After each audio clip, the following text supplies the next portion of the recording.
I knew I needed resources if I was going to track down Roscoe Bob Bryant, and hunting Plummer looked like a good way to get rich quick.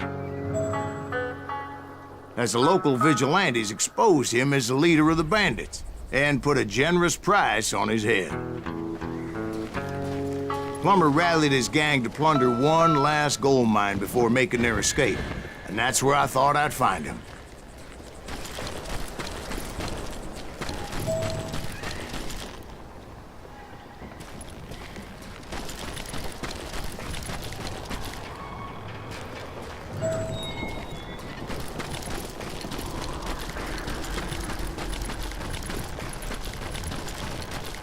It makes me nervous standing so close to all these goddamn barrels of gunpowder. Why would you be nervous? No one has the cojones to come after us. As long as you don't light up a cigar, we're picking at. My late father pointed out to me more than once. God made men. Samuel Colt made them equal.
I knew that dynamite wasn't mine, so I decided the polite thing would be to return it.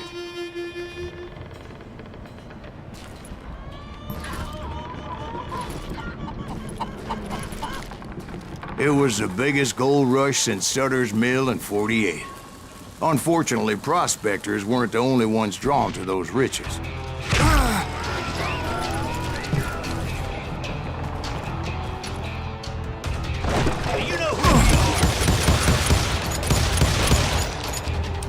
There were thieves and killers, robbing travelers and hijacking gold ships. Like those that ran with Plummer. Some were just regular folks I knew from town, drawn by greed and easy pickings. Charlie Crow, the blacksmith. James, who worked in the stable. Sam and Jeremiah Barber, the butcher's sons. Ordinary citizens who lived a double life.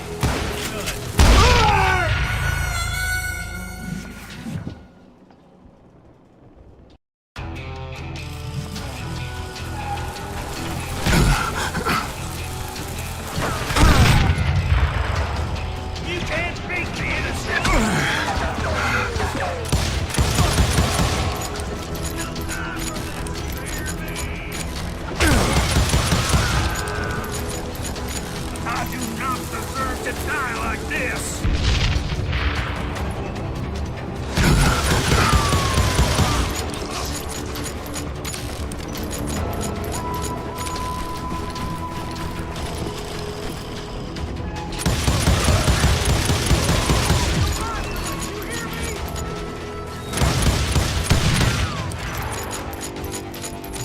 Time to die!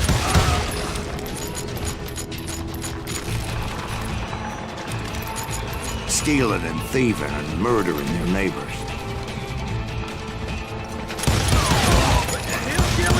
Those arrests were veterans of the Civil War. Stone-cold killers trained on the bloody fields of Shiloh and Antietam. Dangerous, desperate individuals.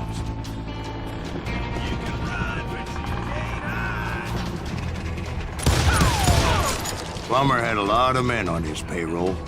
A hell of a lot.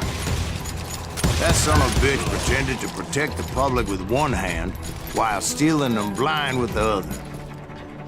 He set up a defensive perimeter which I had no idea how to breach.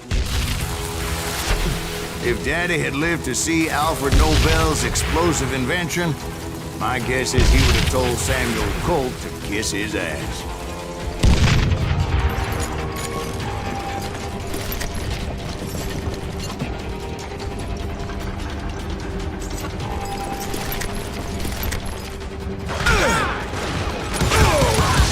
I was outnumbered and in way over my head, but I was too damn stubborn and stupid to realize it. They must have thought I was touched, or had some kind of death wish, seeing as there were barrels of gunpowder everywhere. One stray bullet, one stray spark, and I'd be blown to hell and gone. Did I have any second thoughts about what I was doing? No.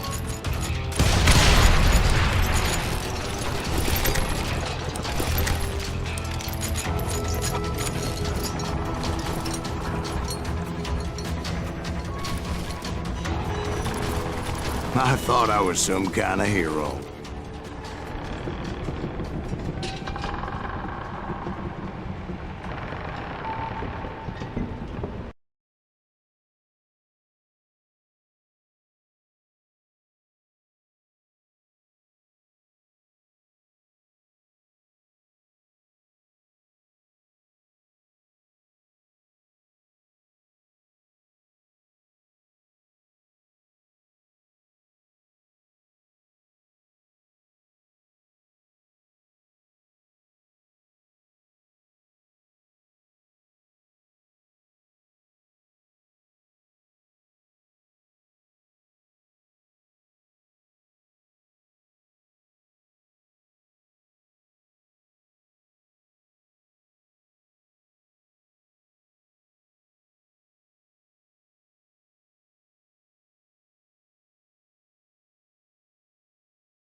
I finally made it past and headed on to meet my destiny. But first, I had something I needed to figure out. I had a few ideas on how to get into that mine, but once I made my decision, I knew there was no turning back. So my first thought was to enter the nearest mine portal. I saw an entrance. Made sense. It was the quickest way in, but that also made it more dangerous, as there would undoubtedly be enemy pickets posted along the way.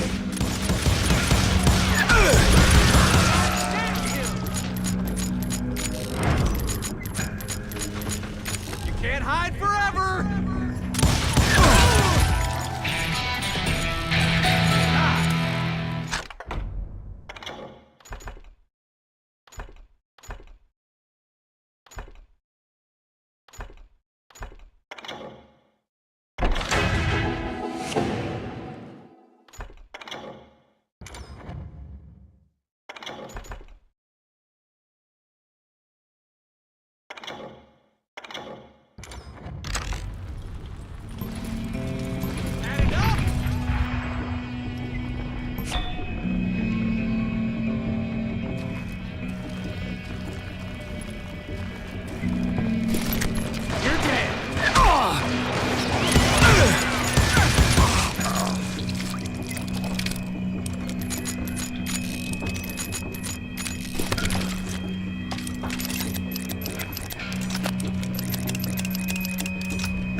Besides, once you enter a mine like that, it's easy to get all turned around.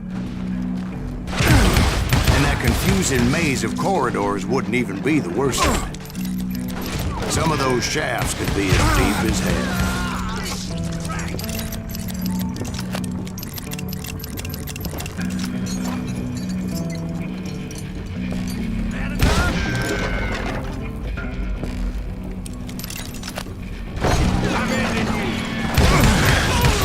A single stumble or misstep can easily end in a deadly plunge to oblivion.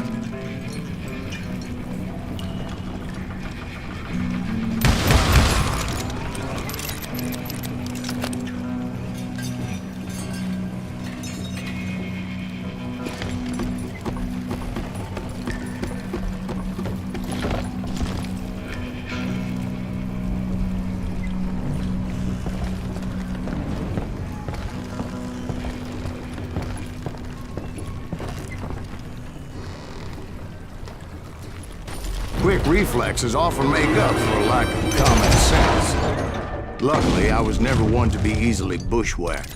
I would just need to be careful not to blow myself to kingdom come.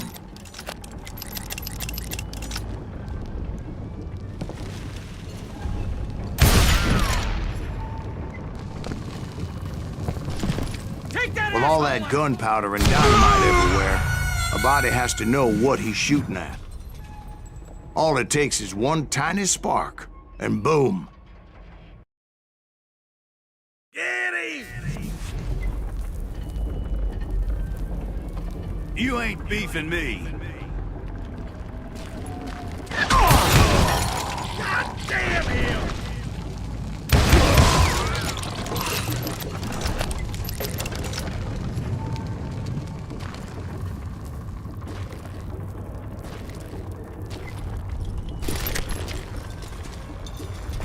One wrong bullet could have turned that mine into a dad-blasted tool.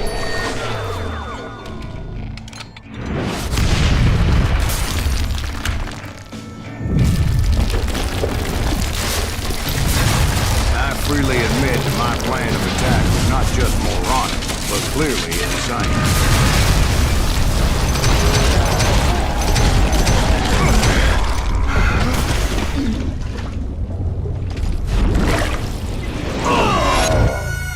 It's a good thing that I abandoned that ridiculous plan before I even tried it. Instead, I spotted a ladder, a way into the mine from the opposite side.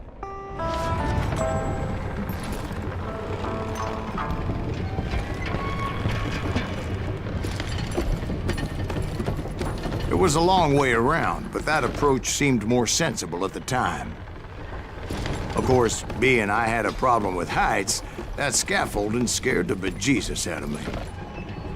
Climbing down that ladder required some caution, because even though I had a younger man's reflexes, no man can dodge a damn bullet while climbing down a rickety ladder.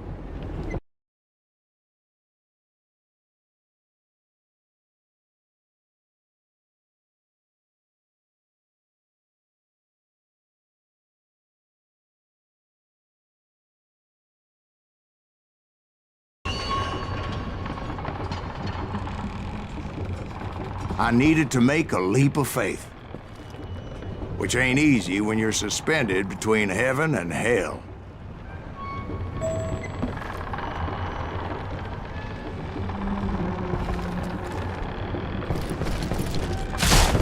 I was determined not to give up, however.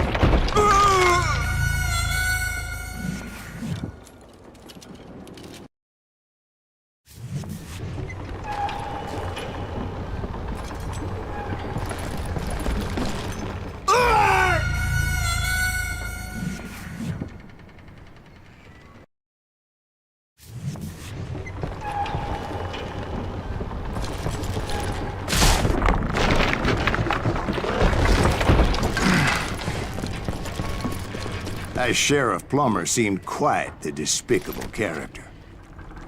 When the vigilantes discovered what the sheriff was up to, people were outraged. That 10,000 they put on his head would go a long way to helping me find old Bob. and I had made it my mission to settle that score come hell or high water.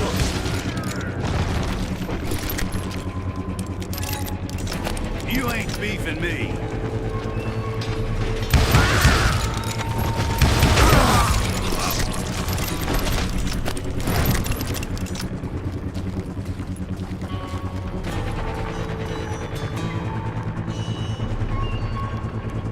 But first, I would have to make a choice. Take the elevator or climb the ladder.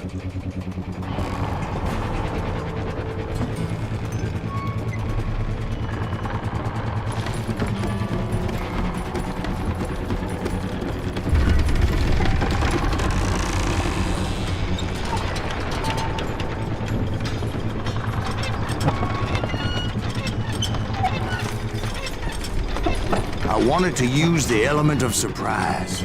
Plus, I figured I could use the exercise. I was warmed up already, so what the hell?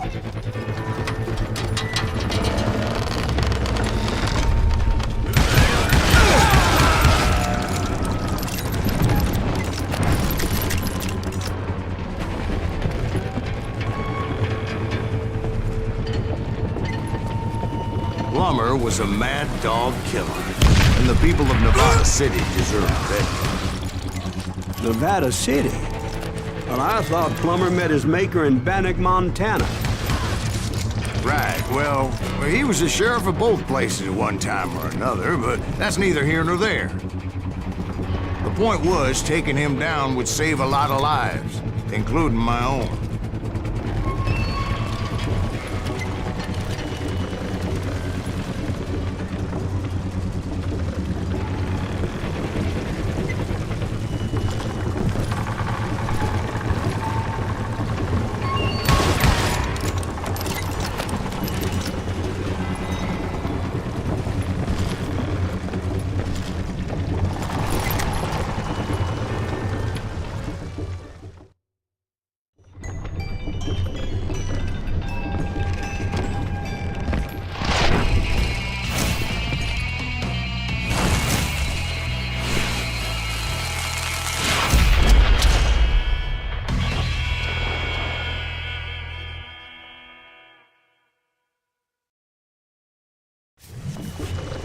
They're gonna need a dustpan to pick you up! Today is just worse and worse for you! Henry Plummer was clearly unhinged, and I could see right away that this was gonna take some time.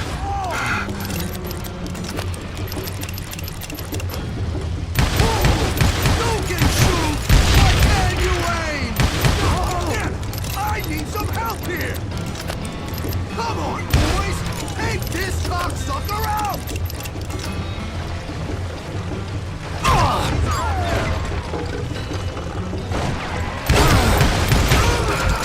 Man, good shoot. Gotta give him that.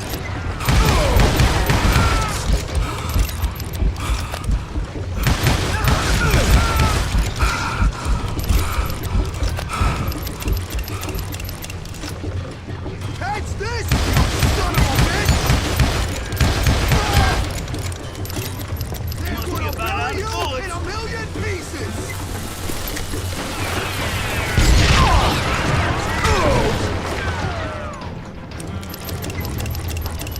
I will drop you down a mine shaft.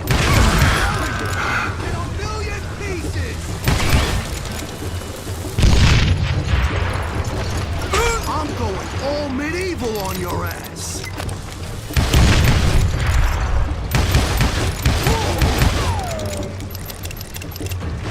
No good for you today! He's killed a lot of good men! You ain't taking me! Chapping my ass!